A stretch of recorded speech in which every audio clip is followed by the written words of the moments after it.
अगर आज आप बैठकर अपने कंफर्टेबल से काउच में ये वीडियो देख रहे हो, chances are that you know that you have to work on your skills. अब आपको लग रहा होगा कि प्रॉब्लम इतनी बड़ी है और ऑलमोस्ट सबकी है, तो इसका सोल्यूशन भी कुछ बहुत बड़ा होगा। ऐसा नहीं है, solution is very very simple. हमारे को सिर्फ 3 चीज़ों पर फोकस करना है। अब आपके पास अगर वो 3 चीज़ें हैं ना, तो आप सॉफ्ट स्किल्स क्या, दुनिया की कोई भी स्किल सीख सकते हो। हाय, आज मैं आपको एक बहुत ही अंडर कॉन्फिडेंट नॉर्मल सी लड़की की कहानी सुनाने आई हूँ। आज मुझे देखकर लग नहीं रहा होगा कि मैं कभी अंडर कॉन्फिडेंट थी, पर 4 साल पहले कहानी कुछ और थी। मेरा नाम है जैस्मीन कौर और मैं एक कॉर्पोरेट ट्रेनर हूँ। जब मैं स्कूल में थी तो मैं एक बहुत ही एवरेज स्टूडेंट थी। मेरे ऑन एन एवरेज हमेशा 80% के आसपास मार्क्स आते थे। वो एक अबव एवरेज वाला ब्रैकेट है ना, जिनको बताया जाता है कि आप में भरपूर पोटेंशियल है, आप जो चाहो आप वो अचीव कर सकते हो। पर कोई बैठ के ये नहीं समझाता कि अपने टैलेंट को कहाँ चैनलाइज करना है, किस तरीके से आपने अपने जो बचा कुचा टैलेंट हमारी एजुकेशन सिस्टम छोड़ देती है उसको एक सही डायरेक्शन देनी है। वही मेरे साथ हुआ। कोई मेंटोर नहीं था, कोई बताने वाला नहीं था कि कैसे अपनी स्ट्रीम को सिलेक्ट करें, कॉमर्स लेना है, ह्यूमैनिटीज़ लेना है, क्या लेना है, कुछ भी नहीं पता था। सिर्फ इतना समझ में आ रहा था कि यार इंग्लिश ठीक ठाक है, तो इसलिए इंग्लिश ऑनर्स में एडमिशन ले लिया क्योंकि 12th बोर्ड में अच्छे मार्क्स आए थे। अब इंग्लिश ऑनर्स में एडमिशन लेने के बाद फर्स्ट डे ऑफ कॉलेज, जैसे ही मैंने कॉलेज में एंटर करा, एंटर करते ही पिक्चर बिल्कुल ही डिफरेंट थी। ऐसा माहौल मैंने कभी देखा ही नहीं था। हर कोई एकदम परफेक्टली ड्रेस होकर आया था, हर किसी के पास एक एम्बिशन था, पता था कि वो क्यों आए हैं, क्या कर रहे हैं लाइफ में। किसी को जर्नलिज्म में इंटरेस्ट था, किसी को लिटरेचर से प्यार था और किसी को PhD तक करनी थी। इतना सब सोच लिया था उन्होंने ऑलरेडी, पर मेरे पास कुछ भी क्लियर नहीं था, क्लैरिटी नहीं थी। इसलिए मेरे पास क्योंकि ऑप्शंस बहुत सारे थे, ऐसा नहीं था कि ऑप्शंस की कमी थी। दिल्ली यूनिवर्सिटी में पढ़ रही थी, पर तब भी ऐसा लग रहा था कोई भी ऑप्शन नहीं है, अंधेरा सा था। एक दिन कन्फ्यूजन के मारे मैं इतनी डिसअपॉइंट होकर घर पे बैठी हुई थी। अब क्योंकि मम्मी तो मम्मी है, उनको दिखाई दे गया। वो आई मेरे पास, उन्होंने पूछा मुझसे कि प्रॉब्लम क्या है, ऐसा क्या है जो तुम्हें बॉदर कर रहा है। तो मैंने उन्हें बताया कि मम्मी समझ नहीं आ रहा आगे क्या करना है। और इस दिन मुझे मिली मेरी लाइफ की सबसे अमेजिंग एडवाइस। मेरी मम्मी ने मुझे बोला कि मुझे एक बात बताओ, अगर आप यहाँ घर पे बैठे हो फरीदाबाद में और आपको गुड़गांव जाना है, तो क्या आपको यहाँ घर पे बैठे बैठे गुड़गांव तक का रास्ता यहीं से दिखाई दे रहा है? हर ट्विस्ट, टर्न, बम्प जो भी आना है रोड पे, वो आपको यहाँ से दिखाई दे रहा है? नहीं ना। आप कमरे से बाहर जाओ, स्टेयर्स उतरो, मेन रोड पर जाओ, जैसे ही फरीदाबाद गुड़गांव रोड आएगी, अब लगेगा कि हाँ 24 किलोमीटर सिर्फ सीधा ही जाना है और गुड़गांव आ जाएगा। ऐसा ही लाइफ में होता है। हमारे को ज़रूरी नहीं हमारी मंजिल तक का जो रास्ता है और उस रास्ते तक होते हुए जितने भी ट्विस्ट, टर्न और बम्प्स आने वाले हैं वो हमें पहले से ही दिखाई दे। लेकिन इम्पॉर्टेंट क्या है कि नेक्स्ट बेस्ट स्टेप क्या होने वाला है हमारे लिए, वो डिसाइड करो। तो मैंने वही किया, 1 day 1 step at a time. तो जहाँ मैं थी मैंने उस चीज़ को एनालाइज़ किया। इतना समझ में आ रहा था कि यार जो स्कूल तक पढ़ा वो कॉलेज में रेलेवेंट नहीं है, जो कॉलेज में पढ़ाया जा रहा है उसमें इंटरेस्ट नहीं है, जिस चीज़ में इंटरेस्ट है उससे रिलेटेड स्किल्स नहीं आती, और जो स्किल्स आती हैं उनसे पैसे कैसे कमाए जाते हैं ये नहीं पता। तो ये जो ब्रिजेस थे, जो गैप्स थे, उनके बीच का जो ब्रिज था वो थी सॉफ्ट स्किल्स। वो थी ऐसी स्किल्स जो कभी सीखी नहीं थी लेकिन अब सीखनी थी। तो मैंने 1 महीना सिर्फ उसी पे काम किया। मैंने अपनी सॉफ्ट स्किल्स, हर वो चीज़ जो मुझे डिफ़िकल्ट लगती थी, मैंने सिर्फ वही करी। इंटरव्यू देना मेरा फोबिया था, मुझे बहुत डर लगता था कि यार कोई मुझसे क्वेश्चन करेगा, what if I do not know the answer. अब इंटरव्यू स्किल से अगर प्रॉब्लम हो रही थी तो मैंने इंटरव्यूज़ देकर ही इंटरव्यू स्किल्स सीखी। इंटरव्यू का पहला स्टेप वो नहीं होता जब आप बैठते हो और अपना इंट्रोडक्शन देते हो, पहला स्टेप होता है आपका रेज्यूमे, और resume skill is also a soft skill. इसलिए मैंने पहले रेज्यूमे बिल्ड करा, उसके बारे में हर वो चीज़ सीखी, ऑनलाइन रिसर्च कर करके, लोगों से बात कर करके। जैसे ही रेज्यूमे बिल्ड हो गया, मैंने हर कंपनी में अप्लाई कर दिया, जहाँ जहाँ जिस तरीके की इंटर्नशिप्स अप्लाई कर सकते थे as an undergraduate, because I was still in graduation, वो किया मैंने।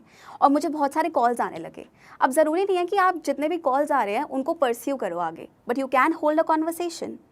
वही किया मैंने, टेलीफोनिक कॉन्वर्सेशन होल्ड करनी शुरू करी, क्योंकि वो फर्स्ट स्टेप होता था HR राउंड का। उनसे बात करते थे, वो पूछते थे आप कहाँ से हो, क्या कर रहे हो, अभी तक क्या किया है लाइफ में। और वो बात कर करके ना जो हेजिटेशन थी वो टूट गई। जैसे ही वो हेजिटेशन टूटी ना, मज़ा आने लगा। और ये वाला जो स्टेप है ना, ये बहुत ही अमेजिंग है। अब मैंने कैमरा को फेस करना शुरू करा। इसके बाद मैंने क्या किया, वीडियोस बनानी शुरू करी। कैमरा फोबिया था, not only videos but even photographs. तो मैंने कैमरा को फेस करना शुरू करा, उनके कैमरे से ऐसे बात करनी शुरू करी जैसे कोई मेरा फ्रेंड है, क्योंकि कोई था नहीं आसपास जिसके साथ मैं कॉन्वर्सेशन होल्ड कर सकूं या अपने घर पे किसी से इंग्लिश में बात कर सकूं। तो मैंने कैमरा को फ्रेंड बनाया, उससे बात करनी शुरू करी, क्योंकि शीशे से बात करके कुछ खास हो नहीं रहा था। तो कॉन्वर्सेशन जब कैमरे से करनी शुरू करी तो मेरे पास रिकॉर्डिंग थी, कुछ कॉन्क्रीट था खुद को एनालाइज करने के लिए। बैठ के नोट्स बनाए कि हाँ ये जगह पर मैं अटकी और क्यों अटकी। ज़्यादातर प्रॉब्लम इंग्लिश में नहीं थी, प्रॉब्लम थी कॉन्फिडेंस और कम्युनिकेशन में। तो फिर उस पे काम किया, कम्युनिकेशन सीखी कि कैसे की जाती है। कम्युनिकेशन का फंडा बहुत सिंपल है कि आपके दिमाग में जो है और आप जो बंदे को बताना चाह रहे हो उसमें कोई भी ब्रेक्स नहीं होने चाहिए। तो मेरे माइंड में जो सेंटेंसेस बनते थे वो ज़्यादातर मेरी नेटिव लैंग्वेज में होते थे, और क्योंकि मैं उसको फिर चेंज करती थी इंग्लिश में तो टाइम बहुत लग जाता था। So to think in English I started talking with myself in English. मैं खुद से पूरा दिन, क्योंकि हम टू डू लिस्ट बनाते रहते हैं ना अपने माइंड में, आज मैंने ये करना है, उसको ये करना है, घर पे ये काम है, फलाना, एंड वो सब हमारे दिमाग में कॉन्स्टेंटली चलता रहता है। व्हाट इफ़ हम वो सब इंग्लिश में चलाना शुरू कर दें, वो जो हम सोच रहे हैं वो हम कॉन्टीन्यूसली इंग्लिश में ही सोचें, तो हमारा जो थॉट प्रोसेस है वो बदल जाएगा। और जैसे ही वो थॉट प्रोसेस बदल जाएगा, जो हम टाइम ले रहे हैं ना सेंटेंस फ्रेम करने में, वो चला जाता है। That's when I gained fluency, और फ्लुएंसी आते ही और कॉन्फिडेंस आने लगा। और विद इन 40 डेज़ मुझे रिजल्ट मिला। मेरा पहला project as a freelance soft skills trainer crack हो गया। मुझे एक ऐसी अपॉर्चुनिटी मिली जिसमें मुझे दिल्ली गवर्नमेंट के साथ काम करने का मौका मिला। उस दिन, जिस दिन मैंने पहले दिन एज अ ट्रेनर काम किया, मेरी सारी पिक्चर क्लियर हो गई। समझ में आ गया कि यार ये करना है लाइफ में, क्योंकि मैं लोगों को हेल्प कर पा रही थी। जो प्रॉब्लम मैंने खुद ने फेस करी थी वो मैं आगे यूथ को सिखा पा रही थी कि किस तरीके से उसको ओवरकम किया जा सकता है, किस तरीके से अपनी कंफर्ट जोन से बाहर आना है। तो वही किया मैंने। तो जब मैंने एज अ ट्रेनर काम करना शुरू करा, ज़्यादातर जो मेरे ट्रेनीज़ थे वो यंग अडल्ट थे। ऐसे बच्चे या तो जिन्होंने अभी अभी ग्रेजुएशन कंप्लीट करी है या जॉब रिसर्च कर रहे हैं, ढूंढ रहे हैं कि उनको क्या करना है, समझ नहीं आ रहा था उनको भी, सब डिलेमा में थे। तो ये दिखाई देने लगा कि यार ये मेरे अकेले की प्रॉब्लम नहीं थी, ये problem almost half the country की है, जो अभी अभी ग्रेजुएशन से निकले हैं। और क्योंकि करिकुलम के 15 साल में सॉफ्ट स्किल्स के बारे में बात ही नहीं करी गई है, इसीलिए उनको समझ में नहीं आ रहा कि यार आगे का रास्ता कैसे ढूंढना है और कम्युनिकेशन पे कैसे काम करना है। इतनी बेसिक सी जो स्किल्स हैं कि कैमरा को फेस कर पाना, लोगों से इंटरैक्ट कर पाना, सिर्फ इनिशिएट कर पाना किसी भी चीज़ के लिए, इंटरव्यू क्रैक कर पाना, इन सब के बारे में बात तक नहीं की गई। अब आपको लग रहा होगा कि प्रॉब्लम इतनी बड़ी है और ऑलमोस्ट सबकी है, तो इसका सोल्यूशन भी कुछ बहुत बड़ा होगा। ऐसा नहीं है। Solution is very very simple. हमारे को सिर्फ 3 चीज़ों पर फोकस करना है। अब आपके पास अगर वो 3 चीज़ें हैं ना, तो आप सॉफ्ट स्किल्स क्या, दुनिया की कोई भी स्किल सीख सकते हो। सबसे पहली, बी क्यूरियस। अगर आप किसी भी चीज़ को लेकर क्यूरियस हो तो आप अपना रास्ता खुद ही ढूंढ लोगे, आप लोग ढूंढ लोगे, आप वो तरीका ढूंढ लोगे कि उस मंजिल तक कैसे पहुंचना है। दूसरा, ऐसी चीज़ जिसके बिना लाइफ में कुछ भी पॉसिबल नहीं है, कंसिस्टेंसी। आपको पतला होना है, कंसिस्टेंसी। बुक रीड करनी है, स्टार्ट करी हुई है, कंसिस्टेंसी। कोई स्किल को डेवलप करना है, कंसिस्टेंसी। लाइफ में हर चीज़ बॉयल डाउन होकर कंसिस्टेंसी पे आ जाती है। आप कितने डिसिप्लिन्ड हो अपनी करियर को लेकर, अपनी ग्रोथ को लेकर, वो चीज़ मैटर करती है। तीसरी, ये ऐसी चीज़ है जो सबसे बड़ी सॉफ्ट स्किल मानी जाती है और ये बाकी हर चीज़ का बेस है, और इसको हम बोलते हैं कॉन्फिडेंस। सपोज एक बड़ा सा पेड़ है आपके सामने, है ना। अब वो पेड़ बहुत ही फैला हुआ है और इतना स्ट्रॉन्ग दिखाई दे रहा है, लेकिन पेड़ की सबसे स्ट्रॉन्ग चीज़ क्या होती है?